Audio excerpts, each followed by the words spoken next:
এক দেশে ছিল একটি গরু আর একটি পাখি। গরুটি ছিল গ্রামের মাঠে চড়ে বেড়ানো এক শান্ত স্বভাবের প্রাণী, আর পাখিটি ছিল এক চঞ্চল ছোট্ট শালিক।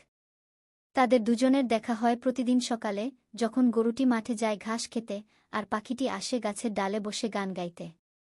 প্রথমে গরুটি অবাক হয়ে পাখিটির দিকে তাকাত। পাখিটিও মাঝে মাঝে গরুর পিঠে নেমে বসত আর বলত, তোমার পিঠটা বড়ই আরামদায়ক। ধীরে ধীরে তারা বন্ধু হয়ে যায়। পাখিটি গরুকে গাছের উপরের খবর দিত, আর গরুটি পাখিটিকে নিচের দুনিয়ার গল্প শোনাত। একদিন বড় ঝড় এল। পাখির বাসা ভেঙে গেল, আর সে কোথাও আশ্রয় পাচ্ছিল না। তখন গরুটি বলল, এসো, আমার পাশে থাকো। যতক্ষণ না তোমার নতুন বাসা হয়, আমি তোমার আশ্রয় হব। ও সেই থেকে তাদের বন্ধুত্ব আরও গভীর হয়।